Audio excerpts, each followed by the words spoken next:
এভাবেও ফিরে আসা যায়। দিল্লির বিরুদ্ধে জিতে প্লে অফের দৌড়ে জমিয়ে দিল আরসিবি। এভাবেও ফিরে আসা যায়, দিল্লিকে হারিয়ে তা দেখিয়ে দিল আরসিবি। চলতি আইপিএলে একটা সময় বিদায় প্রায় নিশ্চিত হয়ে গিয়েছিল আরসিবির। সেখান থেকেই দুরন্ত প্রত্যাবর্তন করে প্লে অফের লড়াইয়ে ভেসে থাকল বিরাটরা। রবিবার দিল্লিকে হারিয়ে নক আউটে ওঠার আশা টিকিয়ে রাখল আরসিবি। সামনে মাত্র 3টি সমীকরণ। আরসিবিকে হারাতে হবে চেন্নাইকে, দিল্লির কাছে লখনৌ দলের পরাজিত হওয়া এবং গুজরাট তাদের 2টি ম্যাচের মধ্যে একটি ম্যাচে পরাজিত হওয়া। এরপর নির্ভর করতে হবে অন্য দলের নেট রান রেটের দিকে।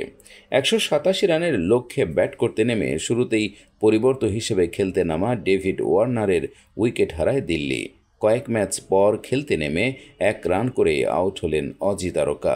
3 নম্বরে নেমে অভিষেক পোড়েলও দ্রুত আউট হলেন। 2 রান করেই আউট চন্দননগরের তরুণ ব্যাটার জ্যাক ফ্রেজার ম্যাকগার্ক। 8 বলে 21 রান করেই রান আউট হলেন। 2টি করে 4 ও ছক্কা মারেন। কুমার কুশাগ্র 3 বলে 2 রান করে আউট হলেন। কিছুটা চেষ্টা করলেন শাই হোপ, তবে 23 বলে 29 রানের বেশি করতে পারেননি হোপ। ট্রিস্টান স্টাফসও পুরোপুরি ফ্লপ। গ্রিন তাকে রান আউট করলেন 3 রানে। তবে লড়াই চালিয়ে যেতে থাকেন ভারপ্রাপ্ত অধিনায়ক অক্ষর প্যাটেল। শেষ পর্যন্ত 39 বলে 57 রান করে আউট হলেন অক্ষর। তার ইনিংসে 5টি 4 এবং 3টি ছক্কা ছিল। শেষ দিকে মুকেশ ইশান্তরাও কোনো লড়াই করতে পারলেন না। শেষ পর্যন্ত 19.1 ওভারে 140 রানেই অল আউট হয়ে গেল দিল্লি। 47 রানে জয় পায় আরসিবি। বেঙ্গালুরুর হয়ে যশ দয়াল 3টি, লকি ফার্গুসন 2টি, স্বপ্নিল, সিরাজ, গ্রিন 1টি করে উইকেট নিলেন। এই ম্যাচ জিতে 13 ম্যাচে 12 পয়েন্ট নিয়ে আরসিবি উঠে এলো 5 নম্বরে। বিরাটদের রান রেট 0.39। শেষ ম্যাচ জিতলে তাদের পয়েন্ট হবে 14। অন্যদিকে 13 ম্যাচে 12 পয়েন্ট নিয়ে 6 নম্বর থেকে নক আউটে অঙ্ক কঠিন করে ফেলল দাদার দল। এর আগে টস জিতে বেঙ্গালুরুকে ব্যাট করতে পাঠান দিল্লি অধিনায়ক অক্ষর প্যাটেল। এই ম্যাচে খেলতে পারেননি ঋষভ পন্থ। মন্থর ওভার রেটের জন্য সাসপেন্ড হন তিনি। বেঙ্গালুরু ব্যাট করতে নেমে শুরুতেই অধিনায়ক ফাফ ডু প্লেসির উইকেট হারায়। মাত্র 6 রান করে সাজঘরে ফেরেন তিনি। পাওয়ার প্লের মধ্যেই আউট হন বিরাট। 36 রানে 2 উইকেট হারায় বেঙ্গালুরু, তার মধ্যে 27 রান বিরাটের। সেখান থেকে দলকে টেনে নিয়ে যান উইল জ্যাক্স এবং রজত পাতিদার। তারা 88 রানের জুটি গড়েন। জ্যাক্স 41 রান করেন, পাতিদার করেন 52 রান।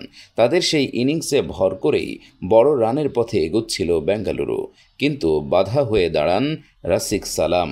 পাতিদারকে আউট করেন তিনি। কুলদীপ যাদব আউট করেন জ্যাক্সকে। এর পরেই একের পর এক উইকেট হারায় বেঙ্গালুরু। 187 রানে থেমে যায় তাদের ইনিংস। মুকেশ কুমারদের কৃপণ বোলিং আটকে রাখে বেঙ্গালুরুকে।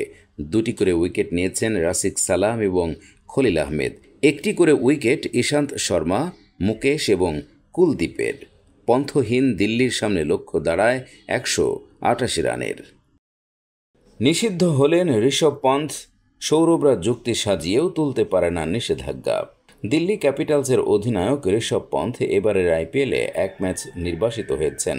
পন্থের দিল্লি 3টি ম্যাচে সময়ের মধ্যে 20 ওভার শেষ করতে পারেনি। সেই কারণেই ভারতীয় ক্রিকেট বোর্ড শাস্তি হিসেবে পন্থকে 1 ম্যাচ নির্বাসিত করেছে। সঙ্গে 30 লক্ষ টাকা জরিমানাও হয়েছে তার। স্লো ওভার রেটের জন্যই এই শাস্তি। রাজস্থান রয়্যালসের বিরুদ্ধে ম্যাচেও স্লো ওভার রেটের পরেই বড় শাস্তির মুখে পড়তে হয়েছে পন্থকে। এই নিয়ে 3 বার একই ভুল করার জন্য দলের বাকি ক্রিকেটারদেরও ম্যাচ ফির 50% অথবা 12 লাখ টাকার মধ্যে যেটা কম হবে সেটা জরিমানা হিসেবে দিতে হবে। অধিনায়ক বলে শাস্তি বেশি হয়েছে পন্থের নির্বাসনের পর দিল্লি ক্যাপিটালস দ্রুত বিসিসিআইয়ের দ্বারস্থ হয়। পন্থের পাশাপাশি সৌরভ গঙ্গোপাধ্যায় এবং রিকি পন্টিং ফ্র্যাঞ্চাইজির হয়ে বিসিসিআইয়ের কাছে প্রতিনিধিত্ব করেন। বিসিসিআইয়ের কাছে যে আবেদন করেছিল দিল্লি, তাতে সৌরভ এবং পন্টিং কিছু যুক্তির উপর আলোকপাত করেন। বিষয়টিতে দলের দৃষ্টিভঙ্গিও প্রকাশ করা হয়। দিল্লি ক্যাপিটালস ম্যাচ রেফারির সিদ্ধান্তকে চ্যালেঞ্জ করে মূলত আবেদন দায়ের করে। এরপর রিভিউয়ের জন্য বিসিসিআই ন্যায়পালের কাছে তাদের আবেদন পাঠানো হয়।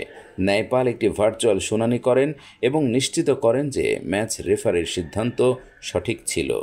দিল্লি ক্যাপিটালসের ক্রিকেট ডিরেক্টর সৌরভ গঙ্গোপাধ্যায় দলটিকে অন্যায়ভাবে শাস্তি দেওয়া হয়েছে বলে দাবি করেছেন। পন্টিংও একই কথা বলেছেন। আবেদনে সৌরভ পন্টিংরা কি বলেছিলেন? সূত্র মারফত জানা গেছে, মিস্টার সৌরভ গঙ্গোপাধ্যায় পন্থের পক্ষে সওয়াল করে দাবি করেছিলেন, রাজস্থান রয়্যালসের ইনিংস চলাকালীন তাদের ব্যাটাররা 12টি ছক্কা মেরেছিল, কিন্তু 3টির ক্ষেত্রে 0.30 মিনিট সংযোজিত সময় দেওয়া হয়েছিল। এছাড়াও মিস্টার সঞ্জু স্যামসনের রাজস্থান রয়্যালসের অধিনায়ক এবং ব্যাটার আউটের পর্যালোচনার জন্য 3 মিনিটের বেশি সময় নষ্ট হয়েছিল। এসব ক্ষেত্রে কোনো দোষ ছিল না দিল্লির।